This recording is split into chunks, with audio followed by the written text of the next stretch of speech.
we thought we'd come on and do a update. A couple weeks ago, we did a day in a life, and we put it over on A Charming Abode.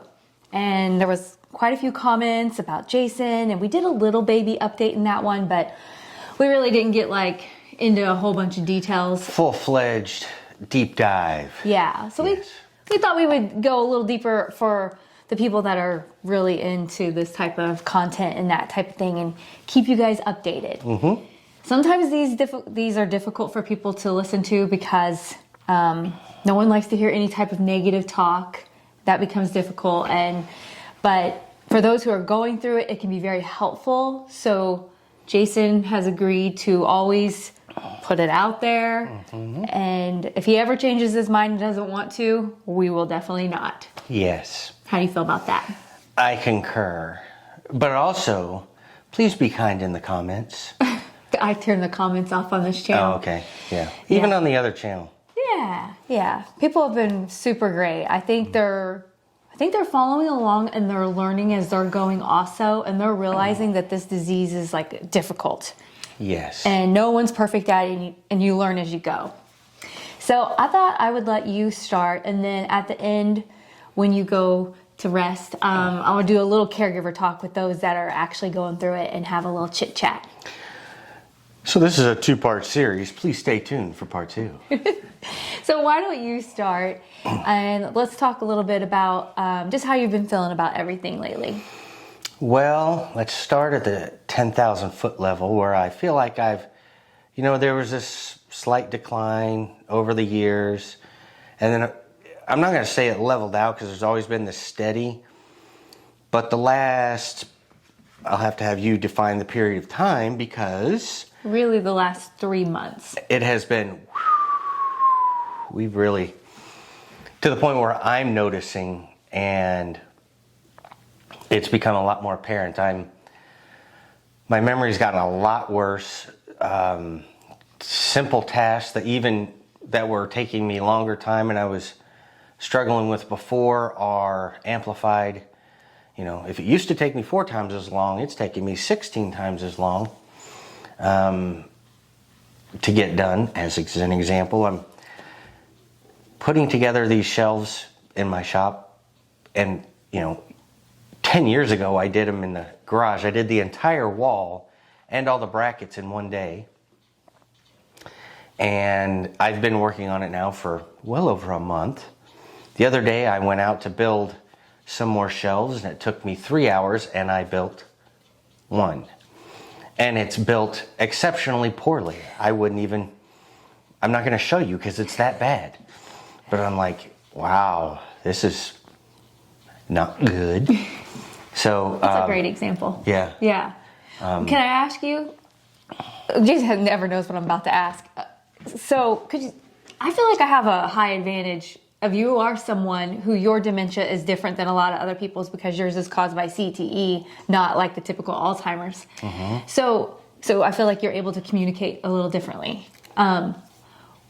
When you are doing these tasks that are now taking you so long, I'm just going to ask you, what is it? What is it? Just you cognitively can't figure out what you're doing? Or? Yeah, and so I know what I want to do, but then making it happen and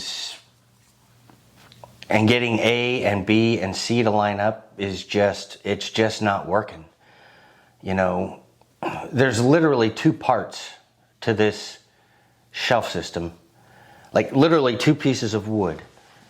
And the length is not a problem because you just hold out what you're mounting something to, but it's this piece is 2 inches and this piece is only 1 inch, and then you have to screw them together, and you get done with it and you're like, how is this 3 inches and that one's 2.5? And it doesn't line up, and you're like, what happened here? You're like, how am I doing this? And then I take it apart to fix it, and I put it back together wrong again. I'm like, what? And then I do it a 3rd time, and I take it in and try and hang it up, and that's when I realize these aren't even the right size. And that took me 3 hours to get through, and then I'm like, okay, well, this is 30% like it's going to work, so I just hung it up where it was supposed to go, and I was like, I'll have to come back and redo this because I just can't get there. Okay. I don't know if that even made sense. It made sense. Did you forget what you were going to say? Yeah, I'm just okay. Okay. So that's kind of where we've been at. So just a lot of memory issues. I'm talking just like the simplest things. So from my point of view, which I'll go into more detail later, so because I want you to be able to talk, but I'll go into my point of view after he finished talking. But your mood has stabled off. We started a few months ago we added in a second mood medication, and it has really helped. I've talked about that. And for me, I feel like when your mood is more like your typical Jason mood, just a happy, jovial guy, there is a lot less chaos. Because I feel like when your mood's going, and then if it was the memory thing also, there's always a lot of chaos. Yes. So even though your memory has declined a lot, because the mood is stable, it doesn't feel quite so chaotic. I'm more tolerable because I'm taking the super don't let me be crazy medicine instead of just the not crazy medicine. So that has been helpful. That could be perceived as an unkind way to phrase it, but if I'm not on it or my mood medications are not correct, I'm unpleasant would be a fair, clean way of saying that. Unpleasant. Which kind of leads me into, let's talk a little bit about physically. You guys all know that Jason has a bad back, and he got referred to a new pain management person. Jason can't take any type of like opioids or anything. And so it's all about just finding ways to help relieve his back pain, because he has back pain from the top to the bottom. And he's had a recent updated MRI. It looks pretty bad.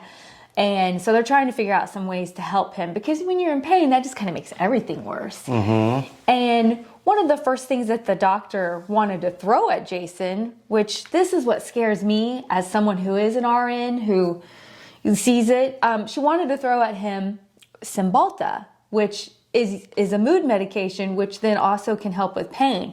Not even looking at his history, and it's like, no, we can't do that. We're very regulated through a psychiatrist on this medication to be at the level.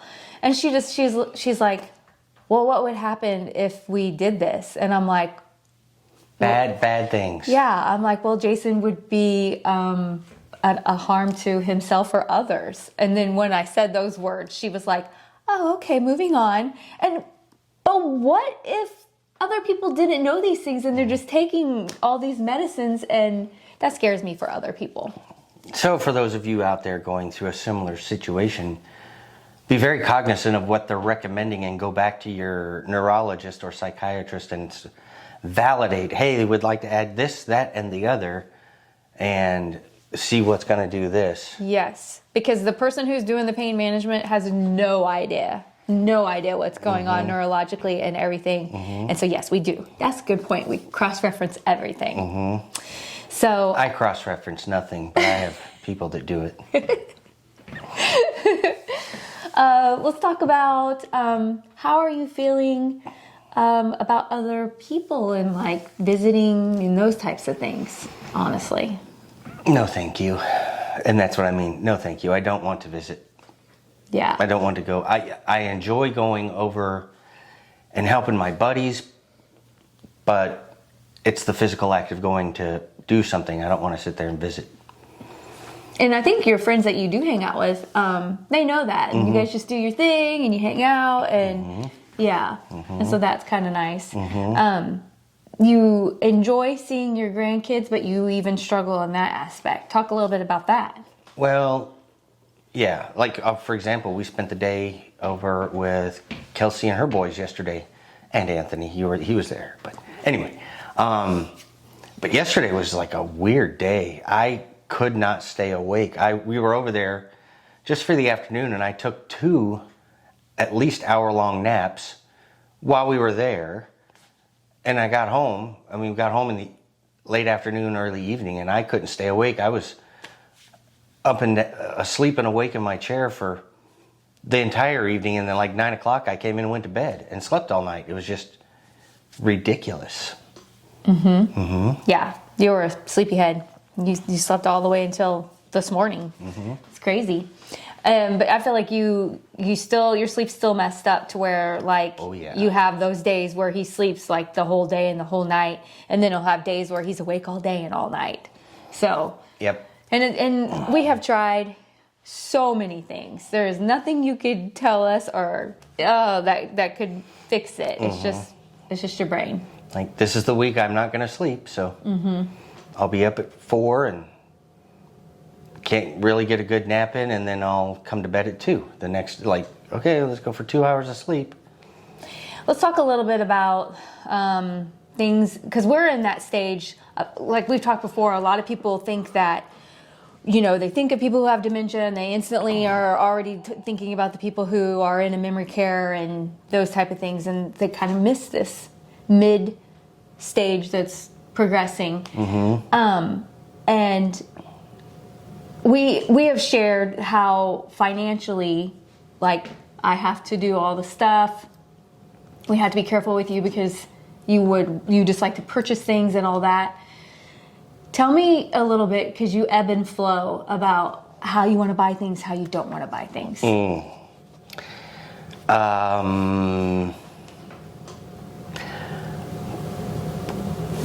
How do you say?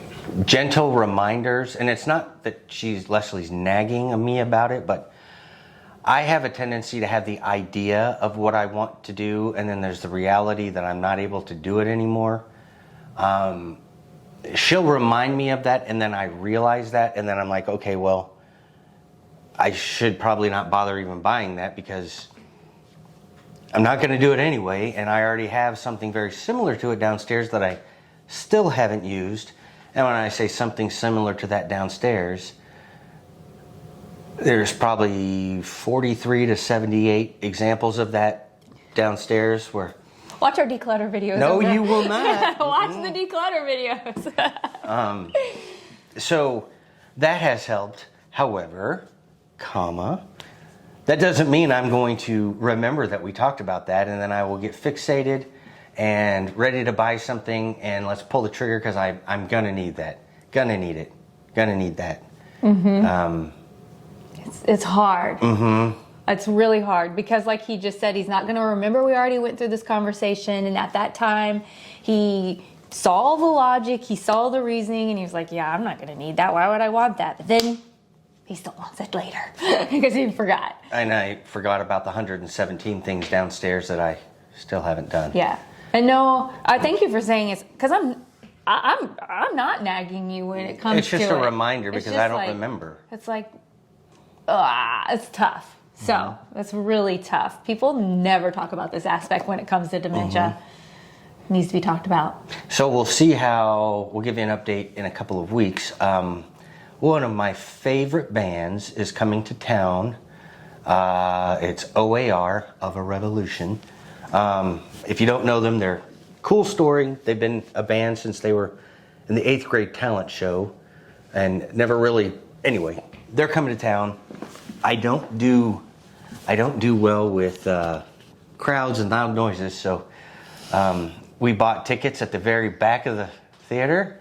Hey, they were cheaper too, but it was also like, okay, I want to be as far away from and still enjoy the show. And you know what? We're free to leave whenever we want. If it's too much. I just, This is where, and I'll talk more about it, but this is where I know that he doesn't enjoy this, but he really wants to go because he has it in the memory that he does. And I don't want to say no because life is short. You like the band, let's give it a try. You know what? It wasn't that expensive, let's give it a try. So, if they don't like it, we can leave. And it's not like these guys are... They're not like rocking out. Yeah, maybe we'll put a link to their video right here and watch some of their music. Yeah, it's very it's very catchy, very soothing. It should be good. Yeah. Let's see. I feel like you're giving a good update here. Giving a good update. I'm impressed. I think that was about all. Let's talk a little bit about because we were kind of moved on to physical a little bit. You have these essential tremors. And essential tremors is when you shake when you do things. It's not like Parkinson's where you're shaking when you're just sitting. It's like when he goes to do stuff. They do. And now they start in his hands, they went to his arms, and now every once in a while, your head does it, which is, it is common. So I'm going to go back to my example of building my shelf that took me 3 hours. Part of the delay on that is, have you ever tried to put a Phillips head screwdriver into a Phillips head screw when your hand's doing this? Yeah. So kind of been dealing with that. Sometimes he'll get up and I think for the first time just a few weeks ago, your head. Yeah, I was doing I can't stop. I don't know what I'm doing here. Yeah, his head's doing it. And I think that's just a little, I don't know, was it shocking to you or just kind of like, what now? Well, it's like, this is different. This is new. Mm-hmm. I'd like to stop, but it's not stopping. Once you rest and calm down, those types of things stop. Yeah. For me personally, I've noticed that you have less appetite. It could be the medication, I'm assuming. Yeah. But definitely a lot less appetite than you had. I think that we kind of covered everything that you'd want to talk about with other people. Yep. Yeah? So thanks for giving an update. All right, that concludes part 1. Stay tuned for part 2. I'll do a quick little one. All right, I'll give a quick little caregiver update. This is especially for those who are actually going through this. And because one thing, it's always nice when you're the caregiver to like never feel like you're alone. So make sure you have a support group. Make sure you have those people that you can talk to outside of your typical friends and family, because if you're anything like me, when I'm talking to my friends and family, I like to be like, oh, Jason's doing this or that. But at the same time, you just always want to just, go to the people that are going through it with you also, so that when you say negative things, they can totally relate. Do you hear my dog? My poor little dog is not doing well. So if you, over on Facebook, if your loved one has early onset dementia, there is a fantastic Facebook group. I don't know about the one that isn't early onset. Early onset is if your loved one has dementia before the age 65. So I don't know. I'm absolutely sure, and I can find out for you if there's one that is for ones that are older. But for me personally, I feel like I'm doing really well because I kind of hinted and alluded to the fact that when his mood is better, there's less chaos. So I can handle the memory issues, but if he is making me feel like I'm walking on eggshells, well, then that just makes every day just, I'm sure you guys can all, resonate with that, just how difficult that is. But right now, I don't feel like that. So I do feel a little more lighthearted. And when it comes to the memory stuff, though, I do feel like I am more,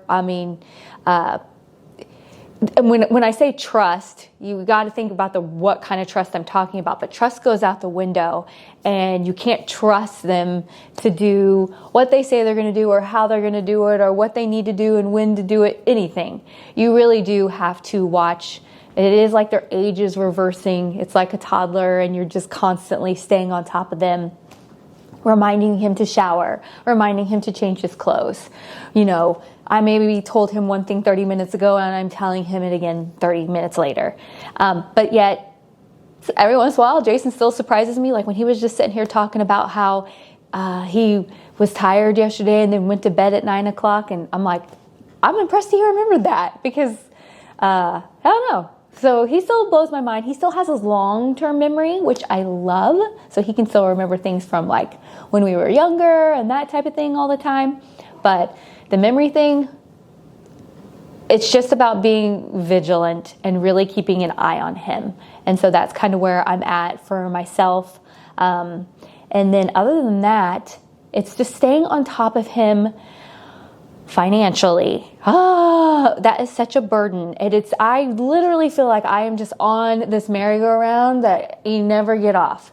I had a really heart-to-heart conversation with him at a time when I can tell that he was alert, and I felt like he took it to heart and was doing really great with it, and then I knew he forgot about it. But one of the things that I, kind of said to him, and this is the part, here we go, every time I talk alone, I'm going to get choked up, is I told him, Jay, if I knew that I had an illness that was terminally ill, and I was going to leave you, I wouldn't keep just bringing all these things into the home for you to have to deal with once I was gone. And, you know, and when I said it that way and I flipped it, I think it really resonated with him. That must be my word today. I think it really just, he took it to heart. Because he does. He wants to buy things because he thinks like in the past. And he loves that stuff and it's in the past. And that's what he thinks he can still do and he can't do. And so he wants to buy these things and do these things. And literally, if you've been watching the declutter series that I have going on over on A Charming Abode, you saw the basement. Oh my goodness. There's so much stuff down there. It's just like a hoarder atmosphere and it's so stressful because that's not who we are. That's not anything. And so this makes it difficult. No one ever talks about the hoarding aspect of dementia and the spending money and the logic and the reasoning. They always just talk about memory. And it's like, so I really want to bring to light the other stuff. And I love Jason for wanting to share that. He's so intelligent. Oh my goodness. He's so intelligent. It breaks my heart to see him struggle to do the simplest things. And some of the stuff he says sounds so silly. And it's like, oh my goodness. It's difficult because he's never been like that. Oh, you know what? He's an awesome dude. And you know what he'll do? This past week, I was painting this wall behind me and my hand was hurting. And you know what? He still came out and helped me paint the wall. It's like things that I know that he could accomplish because you don't really have to think to just go like this. I just needed his brute force. He's there. He's my little bull. He's so strong. So anyway, thank you guys so much for being here. I love having you guys be a part of our journey and keeping up with Jason. And hopefully we have many more updates.